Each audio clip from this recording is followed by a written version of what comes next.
tema que me toca tratar está relacionado con nuevas fronteras del derecho de familia y el concepto de protección y de tutela de grupos vulnerables. El tema que se anunció lo tenemos, si no me equivoco, para el día de mañana, pero bueno, hago la aclaración de acuerdo al cronograma que tenemos esta tarde, ¿no? Eh, en principio, mi saludo al instituto, el respectivo agradecimiento en virtud de el, la posibilidad de poder dirigirme y tratar un tema tan interesante. Me voy a permitir compartir pantalla y pediría por favor que me puedan ayudar la, con la anuencia respecto a si se está viendo correctamente. A ver.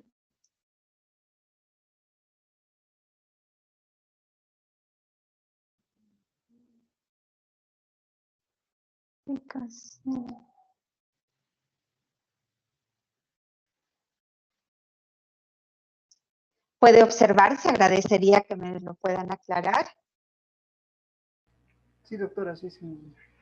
Muchísimas gracias. Entonces, como íbamos manifestando, el tema que nos convoca hoy está relacionado con los nuevos tipos de relaciones familiares y los conceptos de tutela de grupos vulnerables. Un tema bastante interesante y, bueno, bastante puntual en la época que nos ha tocado y nos permite tratarlo, pero quisiera hacer una remembranza con todos ustedes o una mirada hacia lo que es el aspecto relacionado con cómo hemos visto la familia durante las décadas anteriores y cómo la percibimos o cómo verificamos definitivamente en el contexto actual. Y en este sentido debo manifestar, como verifican en la imagen, ciertas fotografías o ciertas imágenes obtenidas de las redes que nos muestran, pues, cómo las relaciones familiares en base a la libre determinación de cada uno de los seres humanos han variado y van variando en el tiempo y nos muestran y definitivamente generan para el derecho la situación de tener que no solo protegerlas, sino evidentemente también en un momento específico regularlas de manera puntual. Y si nosotros verificamos todo este devenir en el tiempo, podemos hacer algunas precisiones, por ejemplo, respecto a las imágenes que tenemos enfrente, que tienen que ver pues, con lo que hemos estado, entre comillas, acostumbrados o lo que en cierto modo se toleraba respecto al tema de la organización o del relacionamiento familiar, ¿no? Se hablaba de una situación de cierta normalidad, que luego la aclararemos, en función a indicar de que la familia natural, la familia normal, la familia ideal, entre comillas, podría estar constituida por varón, mujer e hijos, o debiese estar constituida por varón, mujer e hijos, y debiese en todo caso estar cimentada en base al matrimonio. Estoy hablando en retrospectiva, pensando específicamente, por ejemplo, en la propuesta constitucional en 1993 respecto a un principio de promoción del matrimonio, que lo ponía como aquella unión ideal, adecuada e interesante para la crianza de los hijos. Sin embargo, con el devenir de los años y en la medida de que los seres humanos tenemos amplia potestad para poder relacionarnos entre sí, podemos verificar a lo largo del tiempo que pues hay diferentes maneras de constituir familia, ¿no? Como tenemos en las imágenes, familias de personas del mismo sexo, familias que no necesitan o parejas que no necesitan vincularse matrimonialmente para ser llamadas como familia o construir un grupo familiar, aquellas monoparentales en las cuales la madre es la única responsable y aquellas en las cuales también evidenciamos la existencia de un solo padre como grupo responsable, y bueno, aquellas que van con la tradición y con lo que asumimos nosotros como aquella situación en la cual la familia se sustenta en el acto matrimonial y genera la existencia también de hijos. Entonces, yo ponía estas imágenes un poco para mirar cuál es la dinámica en el relacionamiento familiar que hemos venido teniendo, no desde, digamos que en tiempos o en décadas específicas, sino que es en el devenir del tiempo que esta dinámica familiar, que este relacionamiento familiar ha ido variando, ha ido generando nuevas formas de constitución, pero que reflejadas en la imagen nos muestran ciertas situaciones que vamos a ir desmenuzando a lo largo de esta clase. Y en esta contextualización quisiera que miremos lo que veíamos en imágenes, ¿no? Ya en el sentido de aquel modelo familiar nuclear, jerarquizado y totalizante, que formó por muchas décadas parte de no solo nuestro entorno social, sino de la calificación jurídica y la tolerancia jurídica, y podríamos hablar del propio orden público familiar peruano, por ejemplo, construido en base a ciertos modelos familiares que cumplían o se regían por ciertas características específicas señaladas en función, por ejemplo, a la presencia o la existencia de un paterfamilias, y lo sigo llamando así porque es allí donde nace este modelo familiar o nuclear jerarquizante, y totalizante en el sentido, pues, de que no había cierta relación de horizontalidad, sino más bien de verticalidad en el grupo familiar, que se ha venido atenuando con las décadas, pero que definitivamente ha sido el origen de este modelo familiar nuclear jerarquizado y totalizante. Muchos de ustedes podrían ya estar pensando, pero eso no es lo que tenemos en nuestra realidad como contextualización. Correcto, frente a este modelo familiar que era el único para cierto momento de la historia de la humanidad y que era el adecuado o el natural, como se suele llamar, encontramos otro tipo de relacionamientos familiares que tienen que ver con nuevas formas de constituir familia y por ende nos llevan a pensar en cierta pluralidad familiar. Y estamos hablando de aquellas familias monoparentales, de aquellas familias reconstituidas, de las familias homoafectivas y de las familias pluriparentales. Evidentemente ya en contextos quizás en la realidad peruana no se evidencie con claridad, pero sí en contextos cercanos como la propia realidad argentina o la propia realidad brasileña en Latinoamérica, nos demuestran pues que hay la posibilidad de existencia de grupos familiares en los cuales en el lado específico de papá o de mamá tenemos más de 2 personas cumpliendo esa función de madre o padre, ¿no? Entonces, y esto es una realidad que se ha evidenciado ya a nivel jurisprudencial y obviamente a nivel legislativo también se han construido las bases para la existencia o el reconocimiento específico de este tipo de grupos familiares que por ser minoritarios, sí, no pueden ser dejados de ser protegidos en todo caso, porque evidentemente hay que entender que hay que tutelar a estos grupos minoritarios que merecen igual protección en la misma dinámica que cualquier sujeto que se acople a aquel grupo familiar que considera adecuado para su relacionamiento específico. Entonces, parto por mirar este esquema, que quisiera lo tengan muy en cuenta, y me detengo un poco para mirar cómo, por ejemplo, a partir de la realidad peruana, esta pluralidad familiar, si bien es cierto, no la evidenciamos plenamente en nuestras normas de rango legislativo, sí la podemos evidenciar y proteger de manera clara a partir de la Constitución y a partir específicamente de lo que son normas convencionales. Y aquí paso a establecer algunas situaciones relacionadas con todo este esquema que quisiera lo tengan en cuenta para poder luego aterrizar en cuestiones concretas de las nuevas formas de relacionamiento familiar.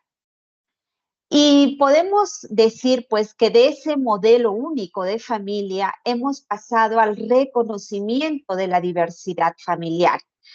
Fíjense, ese modelo único de familia caracterizado por ser muy rígido, por ser tradicional, estereotipado, y que obviamente consideramos y fue considerado como propio y válido para una determinada época, con ciertas tolerancias, con cierta organización familiar. Frente a ello, digamos que la propia necesidad inspirada en el relacionamiento familiar que han tenido las personas nos ha orillado a reconocer nuevas formas de relacionamiento familiar en las que evidentemente, más allá de la forma, de la estructura de la familia, es decir, de la institución familiar, se reconozca y se privilegie los derechos fundamentales de cada uno de los miembros que conforman el grupo familiar. Entiéndase si hay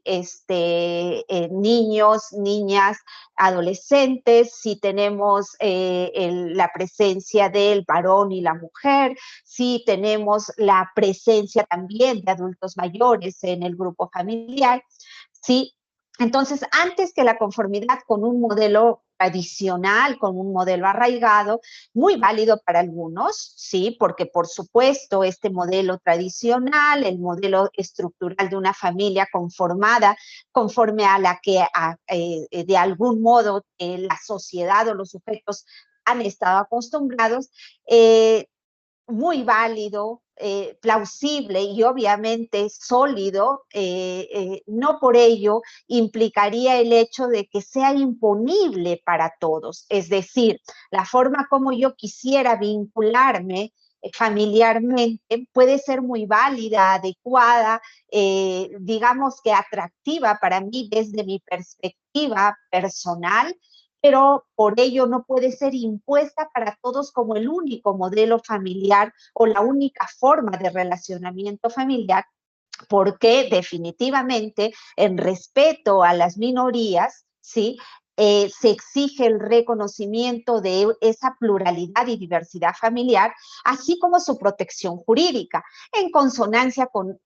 una situación que es fundamental para cualquier ser humano, que es el respeto a la dignidad de cada uno de nosotros. Entonces, en ese sentido, quisiera que miremos como punto de partida, pues, ¿por qué hablamos de la protección de estas nuevas formas de relacionamiento familiar? ¿Cómo es que han surgido? ¿Y en base a qué o cómo justificamos jurídicamente la necesidad y la exigencia de su protección, más allá de aquello que resultaría, digamos que codificado como la institucionalización de cierto modelo familiar, como lo es en nuestro derecho peruano específicamente el matrimonio? Y aquí me detengo un poco para recordar o mirar cómo es que a nivel constitucional, por ejemplo, partimos o podemos asumir el reconocimiento de una diversidad familiar y no justamente la existencia de un solo y único modelo de familia. En el caso peruano, nuestra Constitución establece en el artículo 4 el principio de protección de la familia y promoción del matrimonio, ¿sí? Como obviamente instituciones fundamentales de la sociedad. Si nosotros entendemos este principio o la implicancia de este principio para entender el reconocimiento de la diversidad familiar, debemos partir asumiendo que este principio establece obviamente la protección de todo tipo de familia, sin distinción en que sea una familia de corte matrimonial, una familia que se organice en función a la unión de hecho, una familia reconstituida, una familia que involucre la existencia de un solo miembro de ella, como las familias monoparentales, y en todo caso podríamos decir que una familia en aquellas circunstancias en donde la diversidad de sexo no sea impedimento para la protección de vida. Entonces, o para la existencia de no diversidad de sexo, no sea el impedimento para desprotegerla en todo caso. Entonces, nosotros entendemos que este principio constitucional se convierte en un paraguas bastante interesante para el reconocimiento de la diversidad familiar. Este principio constitucional parte por sí, es cierto, establecer como punto de partida un aspecto básico que era la promoción del matrimonio. Y si nosotros miramos un poco y revisamos el diario de debates de la Constitución Política Peruana respecto a este artículo, fíjense que la razón de ser de esa protección de la familia fue establecida en función a digamos que al surgimiento y a la existencia de mayor número de personas que buscaban unirse familiarmente a través de la unión de hecho. Entonces, cuando revisamos ese diario de debates, podemos advertir, pues, que fue ante una realidad social creciente, imperante, apta y acogida por una serie de parejas peruanas, que se estableció, pues, que no solamente habría que proteger a la familia matrimonial, sino que también habría que proteger a todo tipo de familia, independientemente del vínculo originario para su constitución, independientemente si nacía del matrimonio o se constituía en base a una unión de hecho. Por supuesto, una unión de hecho que en nuestra constitución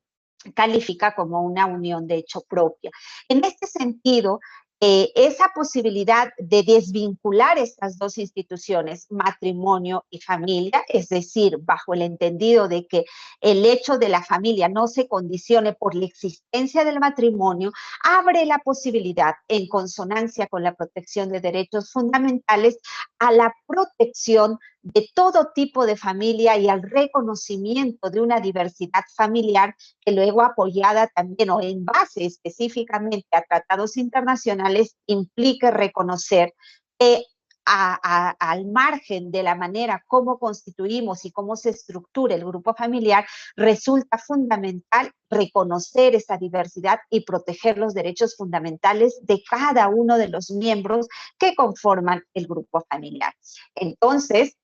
cuando nosotros hablamos de este paso del modelo único de familia al reconocimiento de diversidad familiar, podemos mencionar como puntos claves o puntos básicos justamente estas situaciones que se dan en los contextos sociales, en los contextos de vinculación de los seres humanos, que finalmente tienen que ser mirados por el derecho y definitivamente protegidos a efectos de garantizar los derechos fundamentales de los miembros que conforman el grupo familiar. En ese sentido, es importante entender pues cómo hemos dado el salto de ciertos modelos, por ejemplo, patriarcales y discriminadores y totalizantes de la organización familiar a los modelos actuales que buscan en todo caso ser construidos en igualdad y sin violencia. Modelos que no se basen estrictamente en aquello a lo que definitivamente existía en tiempos anteriores respecto a la, digamos que, subordinación de mujeres hacia varones en cierto momento, y la propia legislación nos habrá reflexionar sobre ello. Recordemos algunas cuestiones codificadas en nuestra normatividad civil que implicaban el hecho de que para ciertos actos incluso la mujer debiese pedir permiso al varón, ¿no? Y donde ciertas decisiones importantes del grupo familiar eran tomadas o asumidas de manera directa por el varón, ¿no?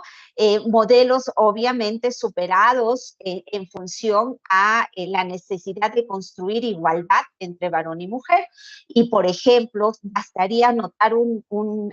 uno de las situaciones más puntuales en nuestra legislación civil peruana, que desencadenó en la derogación de la presunción pateris. Recordémosla un poco para mirar cómo es que estas situaciones toleradas y codificadas de tal manera que las teníamos en nuestra legislación civil específica, nos hacían notar pues de ciertos condicionamientos a las relaciones familiares que han ido desterrándose y variando para bien de la sociedad en nuestros tiempos actuales. Recordemos, pues, que él estaba vedada o estaba vedada la posibilidad de la investigación de la paternidad matrimonial si es que simplemente el marido no quería o no dejaba esa posibilidad. No se tenía en cuenta siquiera el derecho del niño, la niña, a conocer su verdadera identidad biológica, porque se partía del concepto de que, o del razonamiento siguiente, ¿no? Que el hijo nacido durante el matrimonio se reputaba hijo del marido, salvo que, bueno, él inicie las acciones específicas y quedaba potestad de él iniciar las acciones específicas para dejar sin efecto esa paternidad. Pero en un momento de la codificación civil fue pensado en el sentido de no inmiscuirnos en el grupo familiar para investigar una paternidad bajo el siguiente o bajo la siguiente justificación. No podríamos introducirnos en el interior del grupo familiar de esa pareja, en todo caso de casados, y no se podría evidenciar la existencia de una infidelidad por parte de la mujer bajo la idea de cierta protección a la honorabilidad del varón en ese sentido, y por lo tanto se cerraba la puerta a toda posibilidad de investigación de esa paternidad matrimonial. Ese artículo inicialmente dejó de aplicarse a partir, obviamente, de las sentencias emitidas en los casos de familia, en la medida, pues, que resultaba tentatorio contra la identidad biológica del niño, que tenía derecho a conocer su verdadero origen biológico, y finalmente fue derogado de nuestra normatividad civil. Pero ¿cuánto ha tenido que pasar para que ocurra esa situación? ¿Y por qué? Fíjense, esa norma tiene para mí un punto de partida estrictamente protector de el varón, en el sentido de no exponer esa situación de infidelidad de la pareja hacia el exterior, y de evitar en todo caso, digamos que de manera muy puntual, el resquebrajamiento de la familia como estructura, como forma. Pero cuánto se dejaba de lado respecto a los hijos, ¿sí?, e hijas que tenían derecho a establecer su verdadera identidad, y en todo caso la posibilidad de que la madre pueda también iniciar o realizar las acciones respectivas. Entonces, fíjense cómo está esta norma, que la conocíamos como esta presunción pateris, era el reflejo claro de un modelo patriarcal, cuya razón de ser se basaba un poco en proteger una institución más que los miembros que la conforman, y sobre todo los grupos vulnerables de estos miembros como miembros que la conforman, que serían los niños, y proteger la figura de un varón bajo la idea de la honorabilidad de su en todo caso, presencia en el grupo familiar, impidiéndose en cierto momento de la aplicación de esta legislación la investigación de esa paternidad matrimonial. Entonces, tenemos un ejemplo claro, ¿no? Y obviamente el otro ejemplo clarísimo es aquella situación en la que evidentemente este modelo patriarcal, no solo discriminador, sino totalizante y muchas veces impositivo en el sentido de la dominación masculina, buscando actualmente que se destierre toda posibilidad de violencia hacia la mujer, ¿no? Y que ahora se ponga mucho énfasis en entender que la violencia intrafamiliar es un problema social, es un problema que el Estado debe de atender, y no queda al interior del grupo familiar como una cuestión, pues, que no debemos ver ni inmiscuirnos, porque definitivamente daña la dignidad de los seres humanos, en este caso de quienes conforman el grupo familiar, debo decir, con mayor incidencia de mujeres niños, niñas y adolescentes. Entonces, ese cambio radical de entender a la familia pues como un grupo cerrado, como un grupo muy privado, en el cual finalmente el Estado no tendiese por qué inmiscuirse ni siquiera en este tipo de situaciones de violencia o de desigualdad, nos enfrenta ahora a entender que siendo un problema social, que entendiéndose que el tener una vida libre de violencia se constituye en un derecho fundamental, involucra pues las políticas en este sentido hayan cambiado. Entonces, eso nos lleva a pensar en la protección no solamente de en las nuevas formas de relacionamiento familiar, sino la necesidad de la protección de ciertos grupos vulnerables, la tutela de ciertos grupos vulnerables dentro de la estructura familiar. Y acá tenemos a mujeres, niños, niñas y adolescentes, y también debemos tener en cuenta a los adultos mayores. Entonces, recordemos pues en cierto momento de la historia de las familias, ¿no? La violencia era una práctica tolerada, permitida y justificada por siglos. So pretexto, fíjense de lo que íbamos diciendo, la estabilidad e intimidad familiar y propias de un constructo cultural sustentado obviamente en el machismo y la hegemonía del varón con respecto a la mujer. Teníamos en ese sentido, bajo el halo de la protección del grupo familiar, de la estabilidad de la familia, de la necesidad de que siga existiendo como institución, más allá de la protección de los derechos fundamentales de sus miembros, que lo vuelvo a recalcar, nos mostraban pues un modelo construido ciertamente en base a diferencias, en base a discriminación y en base a ciertas estructuras que definitivamente hoy por hoy no las podemos tolerar. Y buscamos en todo caso o caminamos en todo caso a ese modelo construido en igualdad y sin violencia. Y quisiera detenerme aquí un poco respecto a las reflexiones que se hacen en cuanto a por qué la protección en este sentido de a la mujer en el grupo intrafamiliar respecto a los temas de violencia. Y me he permitido citar lo que se recogía en la sentencia del Tribunal Constitucional Español el 14 de mayo del 2008, un poco para que nos lleve a la reflexión de por qué ese cambio tan radical y tan necesario en cuanto a la protección, tanto de la mujer como de niños, niñas y adolescentes en el contexto familiar respecto a los temas relacionados con la violencia, y por qué ahora hablamos de la necesidad de una lucha tan clara en el contexto familiar respecto a la violencia. Y fíjense, ¿no? Me permito leer, se dice,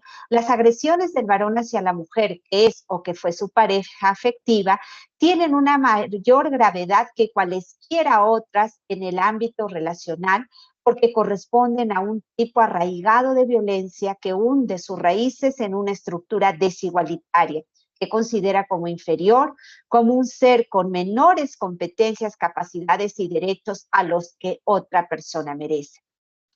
Se dice negar aquella pretendida identidad de hechos en la que se apoyan los críticos para afirmar la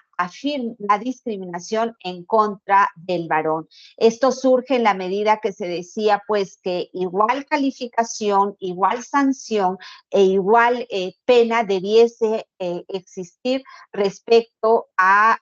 por ejemplo, una bofetada propinada por un varón respecto a una mujer o viceversa. Y la justificación clara definitivamente tiene que ver en que la diferenciación se estima en cuanto a una estructura desigualitaria que existe, digamos que cultural, arraigada estereotipadamente entre varones y mujeres, y que exige en todo caso que Debemos que tener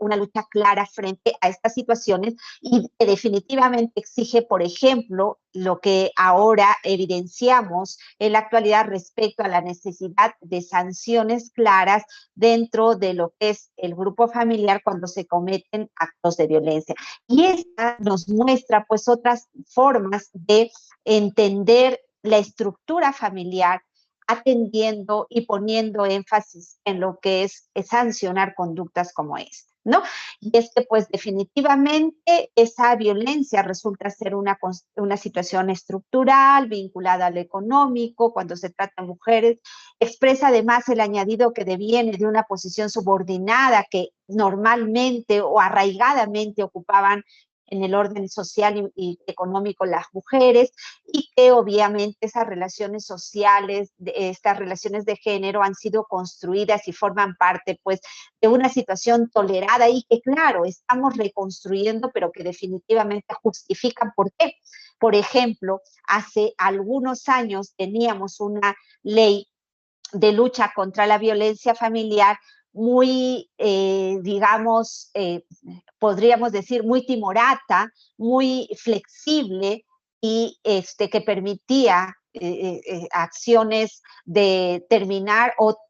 concluían los procesos terminando en ciertos aspectos de recomendaciones para que no continúen las conductas, pero que no habían mayores situaciones drásticas en cuanto a las sanciones. ¿Por qué? Porque bajo la idea de una situación estructural, tolerada, permitida en el interior de las familias, nos podrían hacer entender pues que históricamente la violencia entre varones y mujeres o respecto a mujeres y los niños y niñas ha sido una situación amparada, muchas veces justificada y hasta ahora tenemos esas situaciones, ¿no? Podría calificarse como una conducta de impulso que se ejerce en forma medida por varones respecto a mujeres, ¿no? Aunque en espacios específicos sepamos que eso es imposible de controlar. En el espacio familiar, la violencia siempre ha tenido situaciones distintas de expresión verbal, emocional, física, económica, y justamente muchos de nosotros decimos, ¿no? Para imponer respeto, orden en cierta manera, o todavía asumimos esas situaciones, ¿no? Como fuente de disciplina, como manera de corrección. Y esto evidentemente nos demuestra una situación importante dentro de la estructura familiar, dentro del el relacionamiento familiar. Entonces, paso por entender esto que les decía hace un momento, ¿no? Necesitamos, o en todo caso, estamos en construcción de un modelo familiar en igualdad y libre de violencia, entendido bajo la cobertura total de violencia entre o respecto a mujeres o respecto a varones y sobre todo en cuanto a una vida libre de violencia para niños, niñas y adolescentes. Recordemos que teníamos normas en nuestro ordenamiento jurídico civil que permitían la corrección moderada de padres hacia hijos, ¿no? Y acá lo vamos a ver. Entonces, entramos a otra situación, ya no solamente de relacionamiento entre parejas, que evidentemente exige en la actualidad igualdad, sino también de la figura o de la institución que nuestro código denomina aún patria potestad y que debiésemos hablarla como la corresponsabilidad parental y el respeto a la niñez y la adolescencia. Muchos de ustedes, y creo que nuestras reflexiones respecto a estos temas de familia, nos ponemos a pensar un poco o a tratar de mirar retrospectivamente cómo eran las relaciones familiares en nuestra propia crianza como hijos. Y seguramente muchos de nosotros reflexionaremos y diremos, pues en ciertos momentos, o tal vez de nuestros padres o de nuestros abuelos a nuestros padres, hemos escuchado platicar situaciones en las cuales efectivamente, por ejemplo, en el caso de responsabilidades de hijos o de participación de los hijos en conversaciones familiares o de situaciones de asumir responsabilidades dentro del grupo, muchas veces recaían específicamente en las hijas mujeres, en las niñas y adolescentes, y en muchos de los casos la opinión de niños, niñas y adolescentes en el entorno familiar era muy poco asumida o muy poco tomada. Entonces, definitivamente, hoy estamos ante nuevos contextos, nuevas situaciones de relacionamiento familiar que merecen una mirada distinta, no solamente desde nuestros ámbitos personales y sociales, sino del propio derecho y que las evidenciamos a través de la aplicación del mismo. Y podemos hablar, por ejemplo, de la necesidad de igualdad y responsabilidad compartida de varón y mujer. ¿Sí? Seguramente también nos pongamos a reflexionar en este momento y digamos pues que hay actividades naturales para las mujeres y hay actividades naturales para los varones. Eso creo que nos debe llevar a una reflexión importante en el sentido de que no podemos hablar de naturalidad o de correspondencia estricta de ciertas actividades dentro del entorno familiar que sean necesariamente atribuidas a varones y mujeres, sino de la necesidad de compartir tareas, de compartir responsabilidades, de en igualdad dirigir el grupo familiar y de en igualdad también cumplir con esas responsabilidades de corte familiar que pueden ser válidamente distribuidas en situaciones de equidad entre varón y mujer y que no pueden ni debiesen ser atribuidas de manera tajante a uno, a este o a aquella en atención a su sexo, sino efectivamente en atención a su responsabilidad parental para construir pues un grupo familiar funcional y adecuado. Por lo tanto, normalmente las mujeres solemos decir, ¿no? Y me pongo en ese grupo, ¿no? Yo he solido repetir esta frase, ¿no? Mi esposo me ayuda en casa. Pero esa calificación de me ayuda implica pues asumir, como lo asumimos y lo asumen la gran mayoría de mujeres, el hecho de que esa es tu responsabilidad y bueno, pues el varón te está haciendo o está haciendo de alguna manera, está siendo solidario contigo al ayudarte con esa responsabilidad. Situación que definitivamente no puede seguir calzando de esa manera. Lo que debemos asumir, tanto varón como mujer, es que definitivamente ambos tenemos corresponsabilidad parental en llevar el hogar y también en,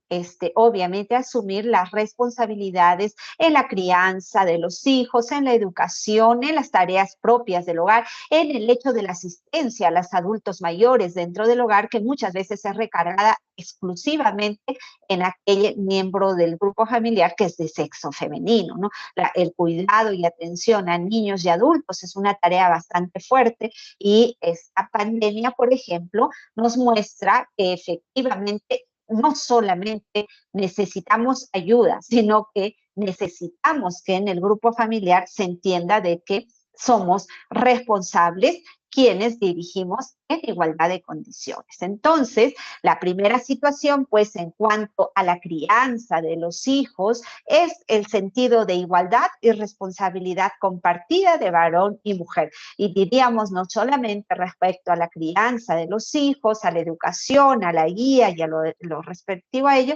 sino también lo referido a la situación de atención y cuidados a los adultos mayores que forman parte de nuestros grupos familiares, ¿sí? Entonces, podemos establecer también en este sentido que efectivamente dentro de esta estructura mirada en el sentido de la responsabilidad parental como obviamente vinculación o relación jurídica de carácter familiar, cuando hablamos de la relación entre padres, padre, madre e hijos, ¿sí? No podemos seguir pensando en una relación de carácter vertical, ¿sí? Sino una relación que se base en el respeto y que permita también el reconocimiento de la niñez y adolescencia como sujetos de derecho y que entienda que estamos ante personas con autonomía progresiva que pueden y que están en la capacidad de no solamente emitir opinión, sino de decidir y poder celebrar ciertos actos efectos jurídicos en atención a su madurez y a su capacidad progresiva, y tienen derecho a opinar y a ser escuchados. En este sentido, resulta fundamental, por ejemplo,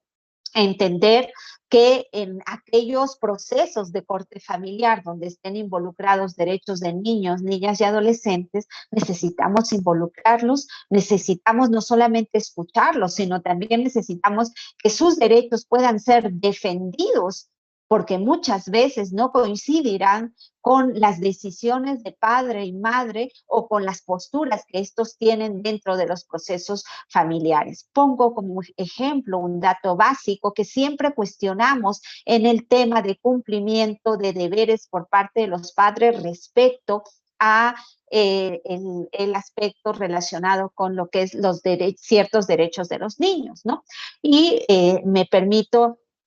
comentar una situación que judicialmente es muy cuestionada y que definitivamente nos debiese llevar a la reflexión de a quiénes estamos protegiendo cuando se decide respecto a ciertas circunstancias en procesos judiciales. Pongo el caso práctico de aquellas situaciones en las cuales se está discutiendo el derecho alimentario que le corresponde a uno de nuestros hijos, en los que se fija una pensión alimenticia y en el plano práctico se coloca un monto específico, y en el plano práctico resulta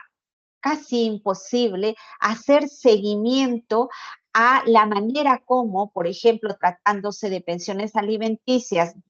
ciertamente considerables, se utiliza o se hace disposición de estos montos dinerarios en favor de niños, niñas y adolescentes. Es decir, ¿cómo verificamos que tanto el padre, al dar esta pensión alimenticia, como la madre, al administrarla, están protegiendo derechos de sus propios hijos si es que no les garantizamos, por ejemplo, un seguimiento y una defensa adecuada? Entonces, esto nos lleva a entender que la posición de niños, niñas y adolescentes no puede ser calificada de modo alguno como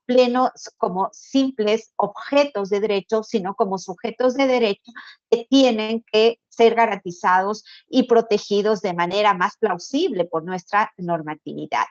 Y finalmente, dentro de este aspecto de la estructuración familiar, el aspecto relativo a la necesidad de una vida libre de violencia,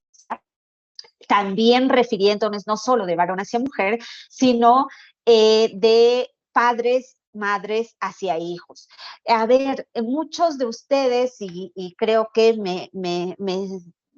puedo incluir dentro de esto, siempre nos hemos preguntado, ¿no? Bueno, a mí me castigaban, yo recibí un jalón de orejas, a mí también, yo recuerdo que mi padre utilizó una correa, mi madre utilizó una chancleta de repente para corregir ciertas situaciones, recibí un jalón de pelos y sin embargo soy una persona de bien. Muchos de nosotros nos hemos dicho eso o hemos escuchado esos comentarios respecto a esa relación paterno o materno filial, estructurada en base justamente a la posibilidad de corrección moderada, era una pauta adecuada y recogida en nuestra normatividad civil. El artículo 423 establecía, inciso 3 del Código Civil, establecía que los padres tienen la posibilidad de corregir moderadamente a sus hijos. Es decir, era una pauta de crianza adecuada, permitida, tolerada y bueno, en cierta manera medida, pero de todas maneras reconocida, ¿no? Esto obviamente ha sido derogado y se prohíbe en cualquier circunstancia el castigo físico y se incorpora pues el derecho al buen trato en el Código de Niños y Adolescentes en el sentido de garantizar a los niños, niñas y adolescentes una vida libre de violencia. Y la reflexión que me queda respecto a esta manera de mirar de manera distinta distinta el relacionamiento familiar es aquella que tiene que ver pues con el hecho de que probablemente crecí en esa situación, probablemente sí hubo violencia, probablemente sí, a pesar de todo eso soy una persona de bien, pero la reflexión que yo dejo en este aspecto es que probablemente pude haber sido mejor, porque mis potencialidades no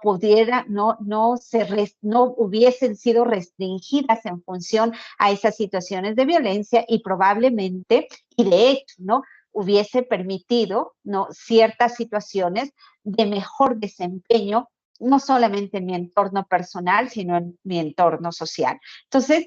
esta es otra de las circunstancias importantes entendidas respecto a cómo ahora no podemos hablar fríamente de la existencia de la patria potestad como tal, ¿sí? No como una situación de verticalidad, sino como una situación de corresponsabilidad parental, de una situación de respeto a los derechos de los niños, niñas y adolescentes, reconociéndolos como sujetos plenos de derecho y entendiendo que tienen autonomía progresiva y derecho a opinar y a ser escuchados, ¿no? En situaciones que evidentemente tengan que ver con alguna decisión importante. Y luego de esta reflexión específica de cómo es esta dinámica familiar, ha ido de alguna manera variando o cambiando o entendiéndose de modo distinto, quisiera pasar a justificar y a que reflexionemos sobre cómo es que la manera de aproximarnos al derecho y obviamente la necesidad de la protección de derechos fundamentales, aún con una codificación civil que recoge o que está elaborada en función a cierto modelo familiar tradicional, digamos que es una codificación civil matrimonializada, establecida en el Código Civil de 1984, caracterizada por cierta calificación y protección de un modelo familiar imperante en aquella época, digamos que tradicional, específico, ¿no? Nos ha llevado a que con el paso de los años entendamos la familia y el relacionamiento de los miembros de la familia y la protección de ciertos grupos vulnerables en función a la protección de derechos fundamentales. Y para entender esa protección de derechos fundamentales y cómo esto ha tenido cabida en el relacionamiento familiar y por qué explicamos ahora a partir del bloque de convencionalidad, del paradigma del Estado constitucional de derecho y específicamente de la constitucionalización del ordenamiento jurídico, porque nos sirven como parámetros para poder entender por qué la protección y la estricta resolución de conflictos familiares ha dado un cambio paradigmático respecto a lo que tradicionalmente hemos estado acostumbrados o se ha venido desarrollando hasta cierto momento. Yo creo que hablaríamos de los años 2006 hacia atrás o 2005 hacia atrás en las decisiones jurisdiccionales y en la forma de proteger. Y esto tiene que ver justamente con lo que nos convoca esta tarde, es efectivamente el aspecto relativo a estas nuevas formas de relacionamiento familiar y el concepto de tutela de grupos vulnerables, ¿no? Cuando hablamos estrictamente de las bases constitucionales y convencionales de la diversidad familiar, debemos entender que los instrumentos internacionales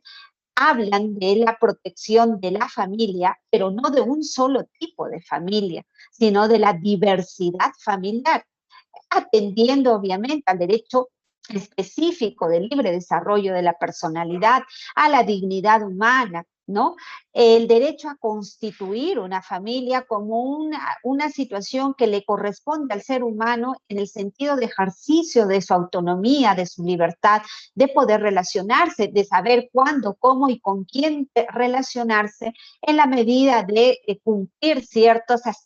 aspiraciones de forma personal que al momento de relacionarse pues se devendrán en un grupo familiar específico en atención a cada una de las circunstancias. Igualdad de derechos y responsabilidades de varón y mujer, lo encontramos desarrollados en los instrumentos internacionales, protección de la maternidad y la infancia, definitivamente como protección de cierta o tutela de ciertos grupos vulnerables, igualdad de derechos entre los hijos, definitivamente que eso lo tenemos plasmada en nuestra legislación, en nuestra constitución y en la legislación civil, el reconocimiento de niños, niñas y adolescentes como sujetos plenos de derechos y consideración de su superior interés o de su interés superior en base, obviamente, a la Convención sobre los Derechos del Niño y la protección, por ejemplo, de un derecho a la identidad que me va a servir de ejemplo para entender cómo estas nuevas formas de relacionamiento familiar hoy día nos enfrentan al derecho, a la necesidad de resolver, en el caso concreto, haciendo evidente o estableciendo la protección de estas situaciones. Y frente a estos instrumentos internacionales que son las bases convencionales para entender la diversidad familiar, entendemos también el aspecto de la constitucionalización del ordenamiento jurídico bajo la perspectiva necesaria, urgente e importante de entender a la Constitución como el conjunto de principios y valores superiores que pueden aplicarse de manera directa, con función unificadora y con fuerza obligatoria. El reconocimiento de una pluralidad de modelos de familia en los que se concilia el interés familiar con el interés personal de cada uno de los miembros que conforman ese grupo familiar, que nos enfrentan y digamos que aseguran la existencia de modelos más democráticos y más humanos. Entonces, ese es el contexto familiar y el contexto jurídico en el que podemos hablar respecto a lo que es el tema de las nuevas formas o digamos que cómo es que o las formas de relacionamiento familiar socialmente aceptadas, toleradas y practicadas necesariamente deben desembocar en la necesidad de una protección jurídica a nivel convencional, a nivel constitucional, y ciertamente también debiese ser a nivel legislativo. Sin embargo, vamos a verificar que en algunos casos, pese a que no existe la protección o digamos que calificación normativa, es decir, no las encontramos recogidas en una normatividad específica como el Código Civil, sin embargo, a partir de la constitucionalización del ordenamiento jurídico y de las bases convencionales o del bloque de convencionalidad han merecido protección jurídica, ¿no? Y voy a pasar luego a colocar algunos ejemplos de estas situaciones que tienen que ver pues con la protección de esa diversidad familiar, de la protección de esas minorías y de los grupos vulnerables en base a la convencionalización y la constitucionalización de esta diversidad familiar. Y, perdón, del derecho y la protección de esta diversidad familiar. No sé si hasta aquí podemos hacer alguna pausa en el sentido de, por lo menos, escuchar si me están siguiendo y continuamos con los ejemplos respectivos. Les agradecería, por favor, tener alguna participación o por lo menos alguna situación de si me están siguiendo de manera adecuada. Los escucho.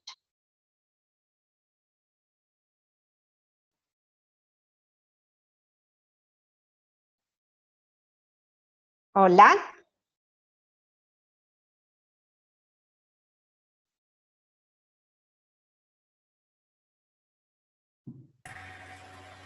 Buenas noches, Sí. Se escucha muy bien lo que usted ha explicado y muy interesante para tomar en cuenta y cómo debemos proteger a nuestros hijos, ¿no? Muy bien, muchas gracias. Yo pensé que estaba hablando solamente con la pantalla. Gracias, siempre es bueno escucharnos. Entonces, continúo,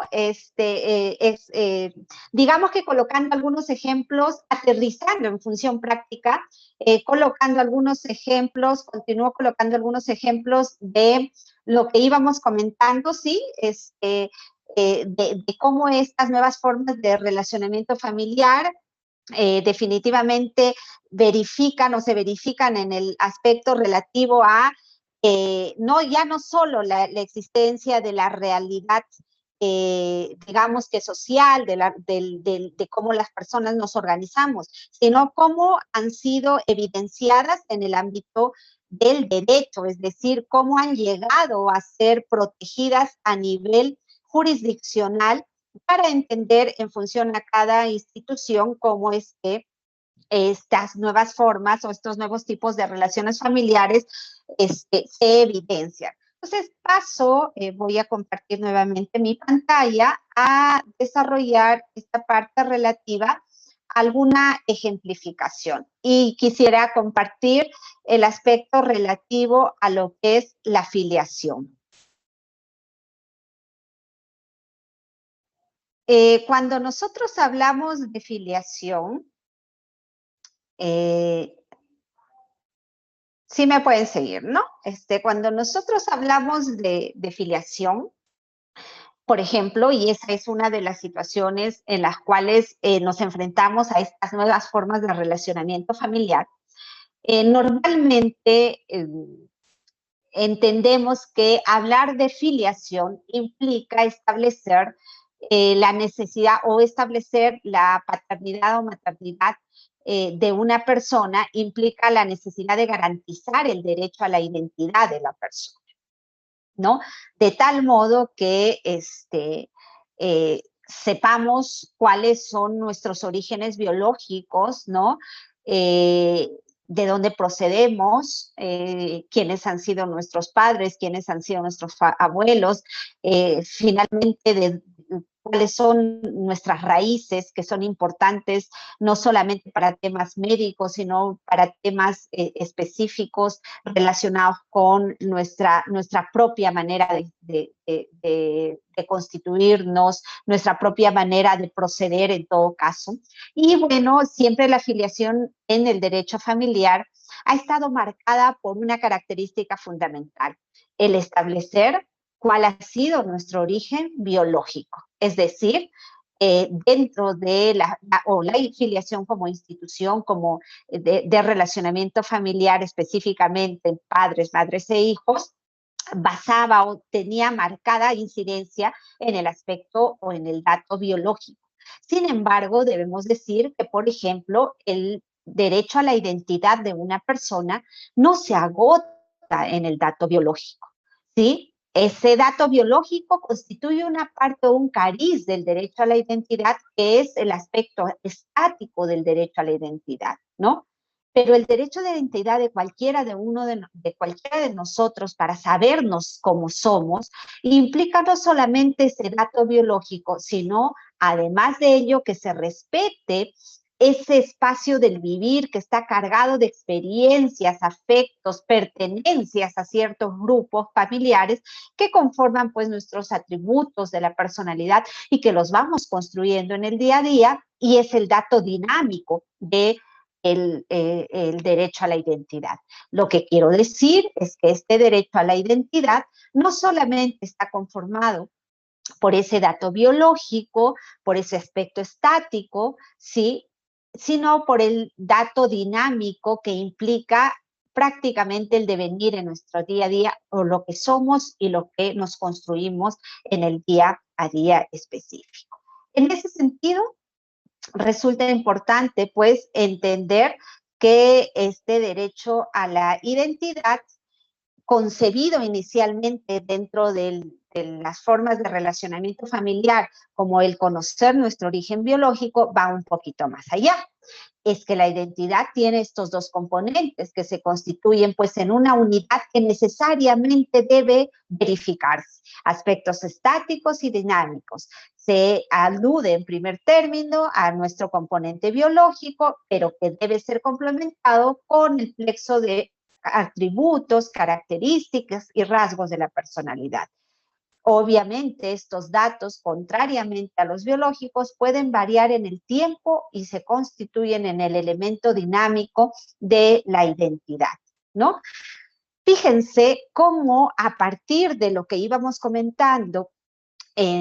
cuando hablábamos del bloque de convencionalidad, entendemos que el derecho a la identidad es consustancial a los atributos y a la dignidad humana. Es un derecho humano fundamental, es oponible erga omnes como expresión de un interés colectivo de la comunidad internacional en su conjunto, que no admite derogación ni suspensión. Esto se dijo en un caso específico en el cual se resolvía respecto a lo que es el derecho a la identidad.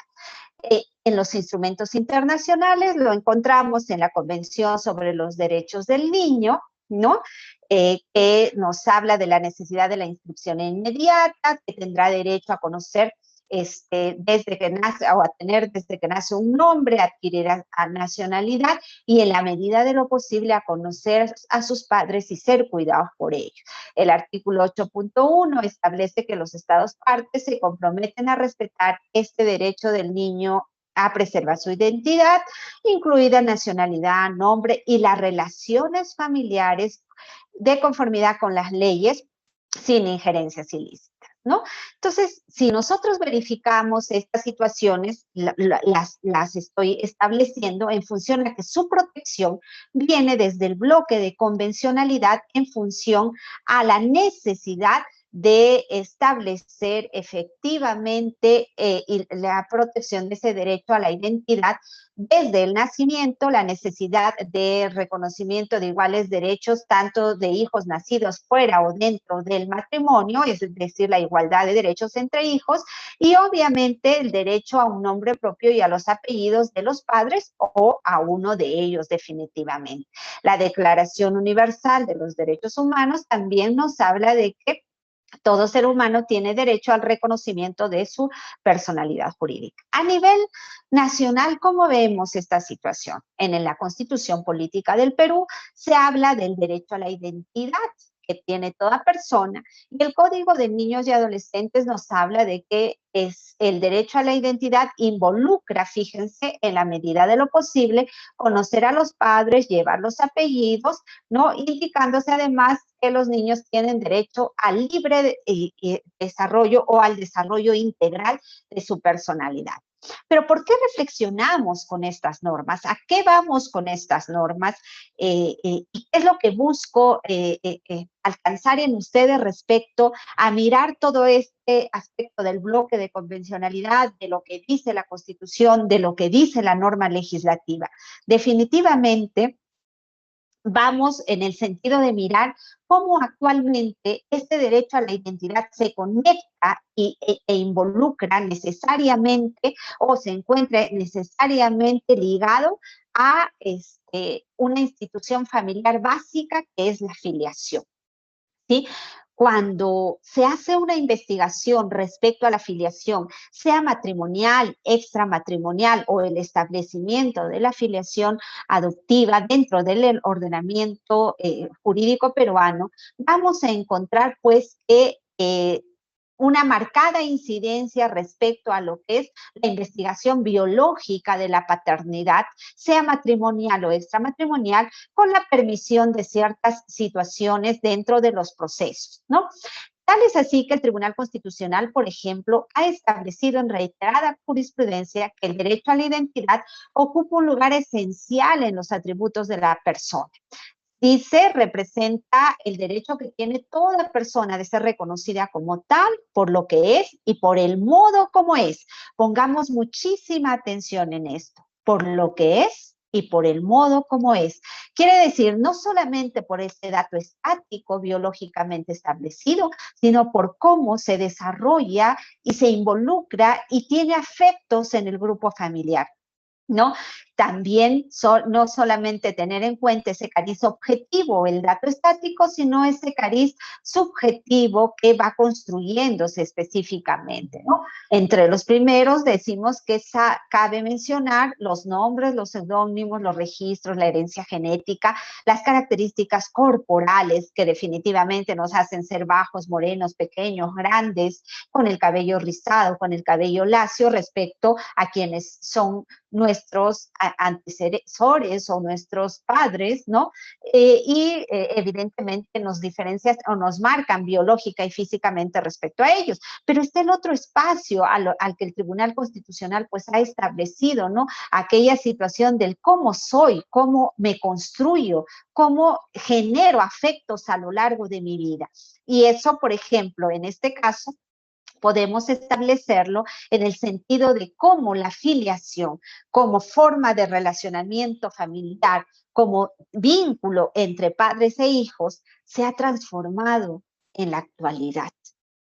¿Y a qué vamos con esto? ¿No? Se ha transformado en la medida en que lo han hecho las relaciones familiares, a tal punto que hemos virado de la mirada tradicional que la anclaba específicamente al vínculo biológico institucionalizado por el derecho, para tener en cuenta otros contextos relacionales que tienen que ver justamente con el cariz dinámico de la identidad,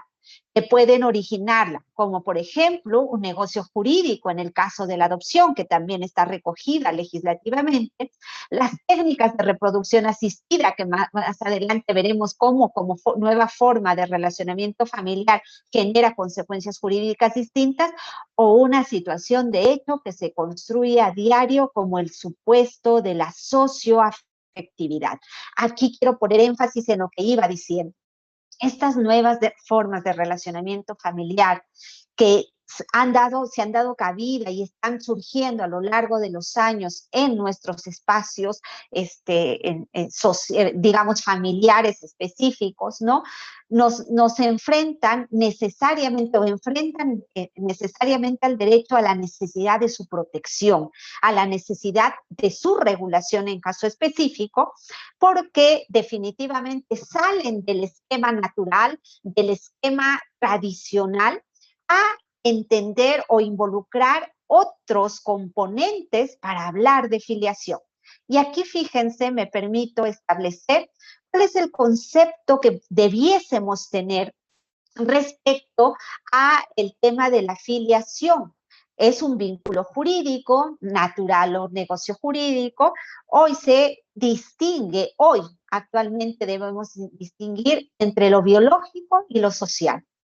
La autonomía de los sujetos, cuando hablamos de la posibilidad de generar filiación a partir de técnicas de reproducción asistida y otras más que no encontramos regulación jurídica, pero que sin embargo merecen protección como tal, en base a esa autonomía de los sujetos, y ahora hablamos de voluntad procreacional y las relaciones socioafectivas. ¿Qué quiero decir con esto? Y justamente aterrizar con ejemplos lo que hemos iniciado en la primera parte de esta exposición. Estas nuevas formas de relacionamiento familiar, estas nuevas formas de vincularnos necesariamente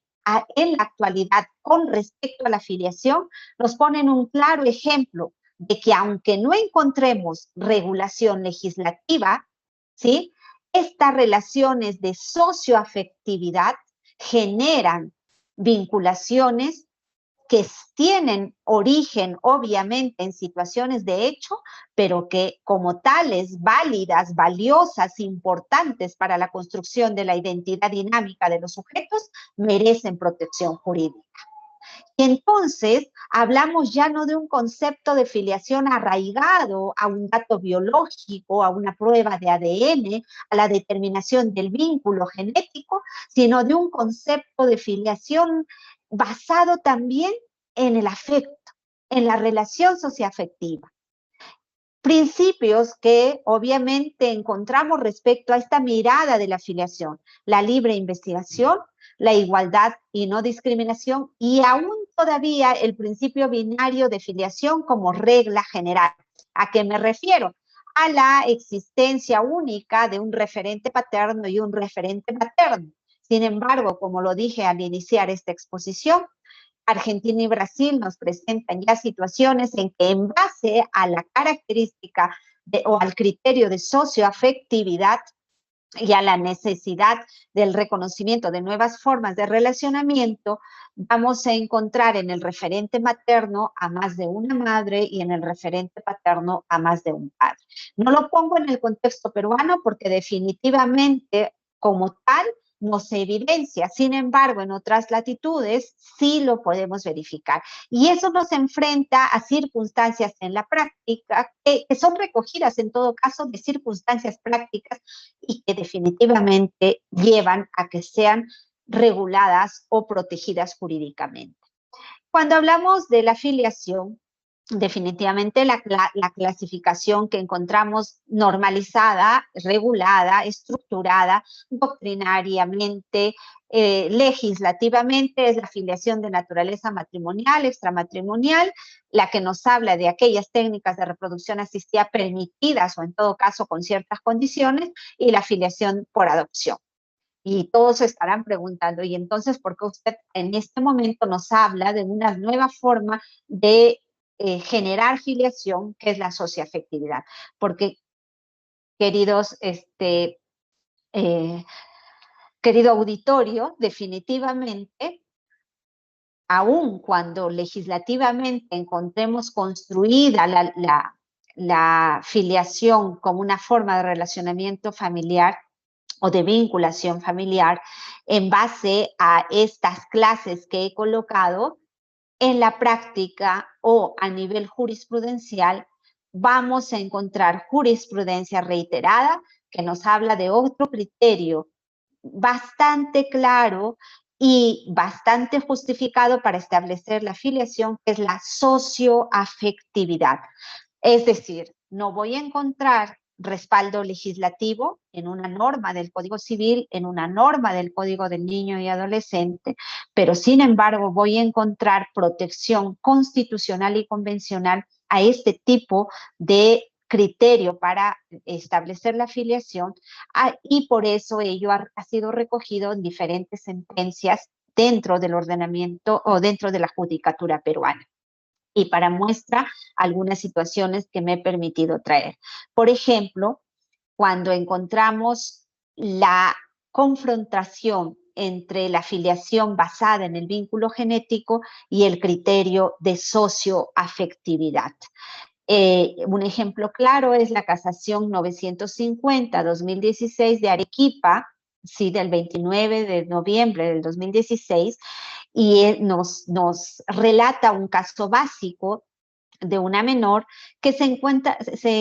identificada con su padre Luis Alberto Medina Vega y sus hermanos en una dinámica familiar adecuada, con muestras de afecto, se encuentra identificada con su entorno social, se reconoce con su apellido paterno de Medina, configurándose de esta forma, fíjense, su identidad dinámica, consagrada en el artículo 2, inciso 1 de la Constitución. En consecuencia, en este caso, se protegió ese vínculo socioafectivo que esta niña había formado con este señor, Luis Alberto Medina Vega, que al contraer matrimonio con su madre, la había, digamos, o se había establecido esa paternidad en base a esa relación, pese a saber el señor que no era hija suya, y que años posteriores el padre biológico vino a reclamar esa paternidad biológica, ¿sí? Y a querer establecer su paternidad respecto a esa menor. Ante esta circunstancia específica, la decisión de la judicatura fue hacer prevalecer este dato de socioafectividad, de situación de hecho, de generación recíproca de un afecto entre esta pequeña y a quien ella consideró su padre, en una relación recíproca de paternidad, frente a un frío dato biológico que por largos años definitivamente no se había conocido y que obviamente no había generado vinculación alguna ni pertenencia alguna de esta criatura respecto a su padre. Como este caso nos demuestra pues que nuevas formas de relacionamiento familiar merecen protección jurídica, y aun cuando normativamente me refiero a norma regla, norma ley,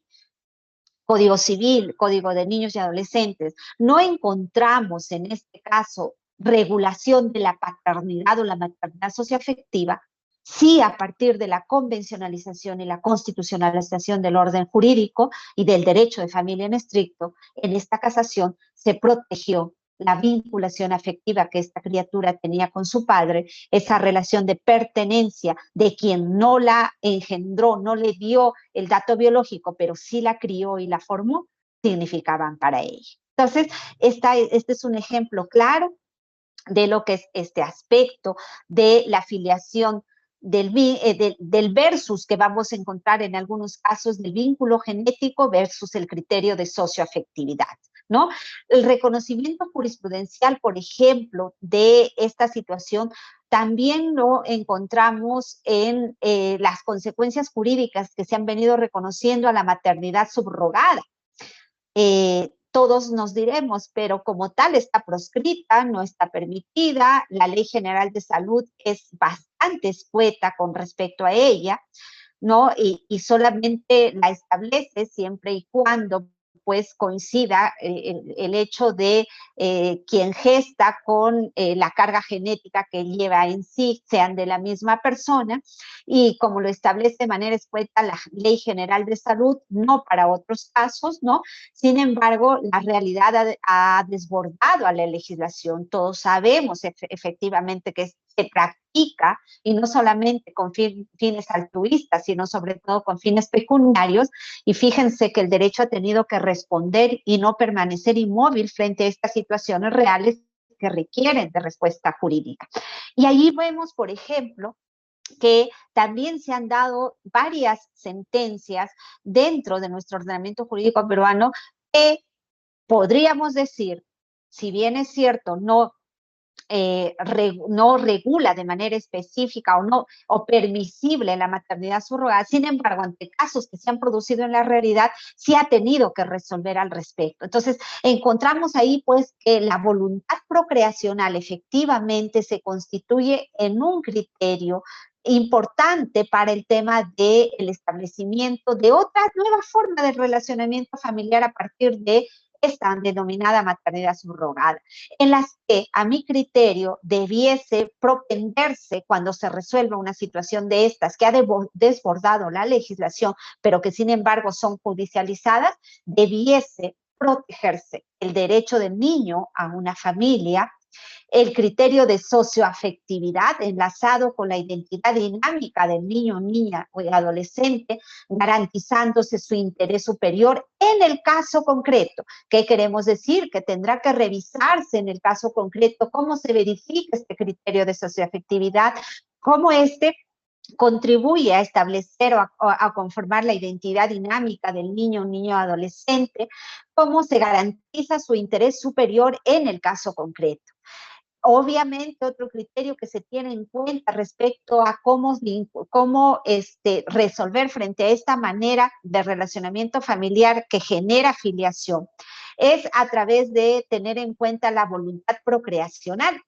creo yo, como criterio complementario y no determinante para la prevalencia entre la filiación biológica y la filiación socioafectiva. Son varios casos que la judicatura peruana ha verificado en los cuales, por ejemplo, en uno de ellos tuvo que resolverse respecto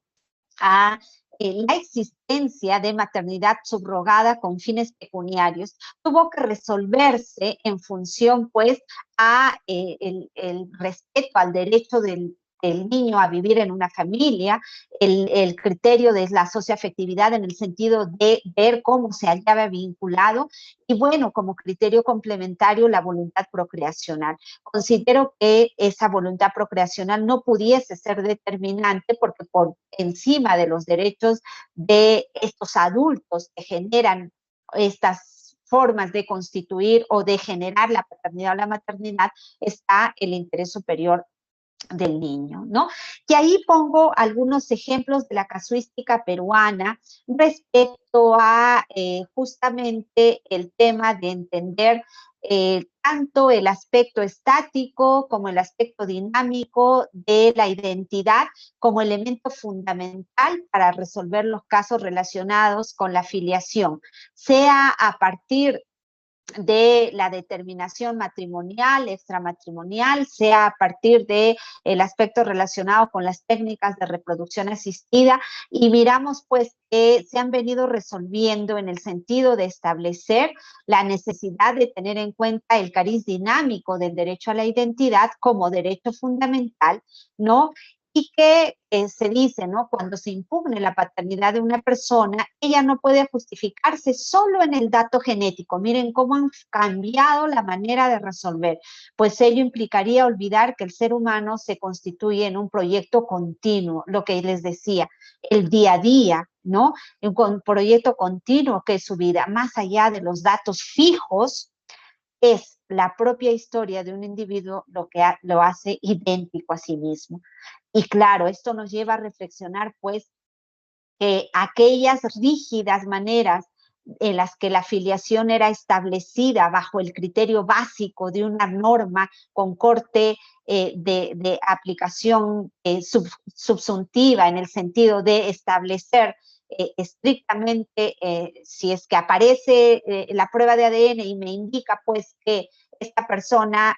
tiene coincidencia genética con quien se indica ser su padre, entonces no hay vuelta atrás, es hijo, y yo impongo la paternidad porque la norma regla me dice eso. Pero frente a la norma regla, tengo principios y valores de corte constitucional y convencional que me indican que más allá de ese frío dato biológico debiese atenderse a los vínculos que habrían formado este padre, madre e hijo, y por lo tanto a ese dato de hecho que es parte de su construcción como ser humano, ¿no? Igualmente en la casación 950-2016 que íbamos comentando, se habla de esa protección a la identidad dinámica que está consagrada en el artículo 2, inciso primero de la Constitución. Y fíjense en la casación 563-2011, que es un caso específico de maternidad subrogada, ¿no? Se indica pues que en este caso se asemejó a una figura de adopción, ¿no? Que los padres preadoptantes están con las niñas desde que contaba con 9 meses de días de nacida, habiendo acreditado que la menor se encuentra viviendo en un adecuado ambiente familiar, recibiendo el amor de madre de la demandante. Fíjense lo que dice, ¿no? Quien pese a no tener vínculos consanguíneos con la misma, le prodiga todo lo necesario para su desarrollo integral. Y si revisamos esta jurisprudencia, a la que estoy haciendo alusión en este momento, podemos comprender que efectivamente, sí, también en estos supuestos en los que ha entrado en conflicto la validez de un acto jurídico como es la maternidad subrogada, más allá de la formalidad o no de este acto jurídico, lo importante es atender al derecho del niño o niña a vivir en una familia, a su interés superior, en el caso concreto que estaba evidenciado pues con ese derecho a continuar en la familia que conocía como tal y que le había prodigado amor, y a entender que su identidad dinámica debiese ser protegida. Entonces, ¿cómo esto nos demuestra, pues, con ejemplos claros lo que yo iba diciendo desde inicio, ¿no? Estas nuevas formas de relacionamiento familiar que merecen protección y tutela, que aún efectivamente siendo situaciones excepcionales o distintas a, en todo caso, aquellas que regularmente se producen, igual merecen protección jurídica clara, ¿no? Y dentro de otros ejemplos respecto a estas nuevas formas de relacionamiento familiar y que obviamente nos enfrentan a circunstancias de protección y de tutela a grupos vulnerables como son niños, niñas y adolescentes, por ejemplo, tenemos los casos de la protección a las denominadas familias ensambladas, no a familias de segundas nupcias, y se afirma la necesidad de extender particularmente esta protección que da nuestra Constitución a todo tipo de familia, ¿no? Y señalando pues que estos nuevos contextos sociales definitivamente orillan al derecho a la necesidad de la protección de ciertos grupos minoritarios que por ser tales no implican que necesariamente deban ser desprotegidos, sino por el contrario exigen o nos enfrentan a la necesidad de una protección en democracia, en el sentido de no desconocer sus derechos fundamentales, ¿no? El reconocimiento de la identidad propia de las familias ensambladas, les coloco como ejemplo allí, ¿no? En un caso específico en los cuales definitivamente se dio protección como derecho habiente en calidad de hija a una persona que no tenía vínculo biológico y que era producto pues de la nueva familia que había formado esta persona, ¿no? Entonces es importante establecer de ese modo, en cierta manera, que también se constituye, no se habla de una tutela especial a este grupo de familias porque nos enfrentan a nuevas formas de relacionamiento familiar, tanto en aspectos relacionados con el hecho de, por ejemplo, acceder a ciertos derechos, como podríamos decir, estos derechos previsionales, o también a acceder a ciertos beneficios que a los hijos biológicos se les permite, ¿no? Entonces, resulta importante entender cómo es que estas nuevas dinámicas familiares finalmente terminan aterrizando en una protección jurídica necesaria, urgente y que tiene consonancia con lo que íbamos diciendo desde hace bastante en esta exposición. La protección de derechos fundamentales a partir del bloque de la convencionalidad y de entender la constitucionalización del ordenamiento jurídico, ¿no? En contextos específicos, la necesidad de la protección a las familias denominadas familias ensambladas, porque la diferenciación definitivamente resulta arbitraria y contraria a los postulados que obligan al Estado y la comunidad a proteger a la familia. En efecto, se nos dice, en estos casos, no podríamos hacer diferenciación y justamente esto tiene estricta relación con lo que manifestábamos al inicio de esta exposición. La diversidad y pluralidad familiar se califica y se convierte ahora en un paradigma necesario para asegurar la protección fundamental de los derechos fundamentales de los miembros que conforman una familia más allá de su institución. Las conclusiones a las que podríamos arribar son importantes en el sentido de, por ejemplo, entender que más allá de la institución como tal, es decir, de la estructura, de la formalidad, familia, matrimonio, convivencia, está el respeto a los derechos fundamentales de cada uno de los miembros que las conforman. Igualdad entre varón y mujer, posibilidad o respeto a niños, niñas y adolescentes como sujetos plenos de derecho, con posibilidad de opinión e interés en asuntos que les corresponden y protecciones a su autonomía progresiva, ¿sí? No son las instituciones las que deben prevalecer y deben protegerse a toda costa, sino los sujetos que las conforman. Por ejemplo, junto a la determinación biológica de la paternidad como nuevo relacionamiento familiar, surge o cobra importancia el criterio de la socioafectividad que debe ser analizado en cada caso concreto en consonancia con el interés superior del niño. La filiación mediante técnicas de reproducción humana médicamente asistida se halla protegida constitucionalmente independientemente de la falta de regulación en la legislación civil. La determinación de la misma deberá ser evaluada en cada caso, pues el parto no siempre va a determinar la maternidad, pero tampoco va a ser necesariamente esta identificada con la carga genética. Deberá tenerse en cuenta siempre el derecho a la identidad, tanto en su cariz dinámico como estático, y este último no solo será una pauta a seguir en el caso de niños, niñas y adolescentes que se encuentren, considero yo, en edad suficiente y puedan expresar sus opiniones que serán valoradas en concordancia con el interés superior del niño. Lo importante respecto a esta nueva forma de relacionamiento que ponía yo como ejemplo, que es la socioafectividad como criterio para determinación de la filiación, es tener en cuenta que se trate de una relación recíproca de ida y vuelta que evidencie justamente la compenetración compenetración de este niño, niña y adolescente con esta persona con la que no comparte dato biológico, pero con la que se encuentra arraigada afectivamente, y eso definitivamente tendrá que verificarse en el caso concreto. Y la voluntad procreacional, que me parece un asunto importante, que es parte de los denominados derechos sexuales y reproductivos, que tiene que ver con la posibilidad o el derecho a ser padre, es un aspecto importante en cuanto a la determinación de la filiación, pero vuelvo a insistir, en estas nuevas formas de relacionamiento familiar no puede constituirse como el único y determinante, porque por sobre derechos de los adultos están los derechos de niños, niñas y adolescentes. Espero que haya puesto con esta breve, bueno, con esta exposición, con esta clase, haya generado reflexión respecto a temas del derecho familiar a los que hoy nos enfrentamos y en los cuales definitivamente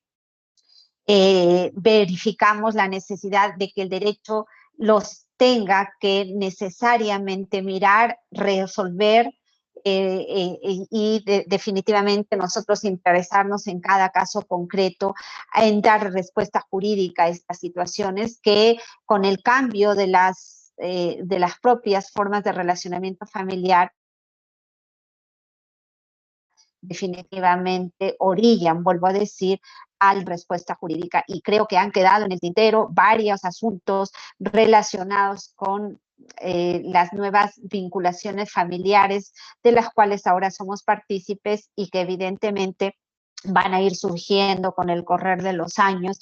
pero que deben ser miradas en función a la protección de derechos fundamentales de cada ser humano. Muchísimas gracias y quedo atenta si es que corresponde a las preguntas que puedan darse.